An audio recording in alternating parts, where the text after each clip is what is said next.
de hoje, vocês perceberam que nós tivemos até uma certa dificuldade em ter acesso ao contrato, principalmente por conta da cláusula de confidencialidade, e a priori foi me fornecida, quando eles disseram, ó, eu forneço, mas veio só a cláusula do pagamento.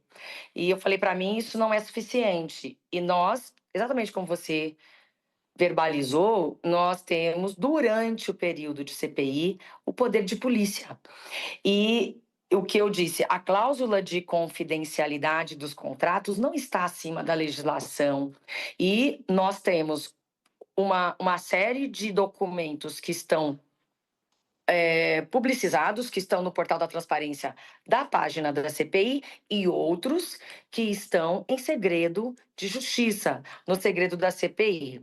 E geralmente é assim, somente o senador ou a senadora e uma pessoa da assessoria tem acesso com marca d'água.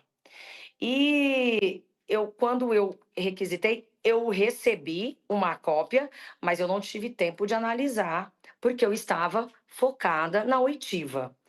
Então, eu estou analisando agora, vou analisar até amanhã, até depois, com muita cautela, para que a gente não cometa injustiças. E eu ouvi, Andresa, você dizer assim: normalmente sairia presa. Bom, dias atrás, quando eu dei voz de prisão para o seu Daniel Pardim, é, por um lado, eu fui parabenizada e, por outro lado, eu fui é, praticamente cancelada. Mas quem está acompanhando ali no dia a dia da CPI, e nós que temos documentos, antes da gente iniciar uma oitiva, nós já temos uma certa documentação que nós conseguimos auferir durante o período da CPI. Então, a gente sabe muito bem quais são as perguntas que devemos fazer. E uma coisa é omitir, a outra é mentir.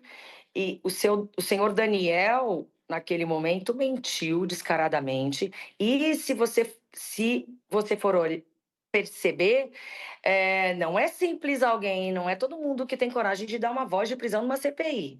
Se você me disser que nessas últimas CPIs, olha, as CPIs que eu participei ativamente, da primeira, CPI da Covid, em que eu não era sequer membro, mas se você se lembrar, as mulheres participaram ativamente. Ninguém deu voz de prisão para ninguém. Na CPI do dia 8/1, eu fui a requerente da CPI, depois virou uma CPMI, eu fui vencida, e ali também eu não estava no controle, não estava no comando, mas nem precisaria estar, porque qualquer um pode dar voz de prisão para quem esteja mentindo como testemunha em flagrante delito. Então, é raro você ver, não é comum, mas a Virgínia, a gente tem que sempre ter muita cautela, porque esse poder da voz de prisão, que é o que todo cidadão pode, dar voz de prisão para qualquer pessoa que esteja em flagrante delito, a não ser que seja parlamentar, que pela Constituição só pode ser preso em flagrante delito cometendo um crime inafiançável. Então, naquele dia, o nobre advogado tentou dar voz de prisão para mim por abuso de direito, por abuso de autoridade, perdão. Mas esse crime é afiançável.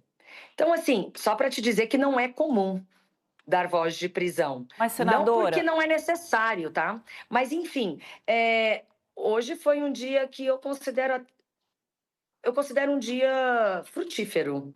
Por quê? Porque nós demos o exemplo ali para os demais influenciadores, que é um dos braços da CPI, que eles podem ir para lá com tranquilidade. Quem não deve não teme, ou quem não deve não treme.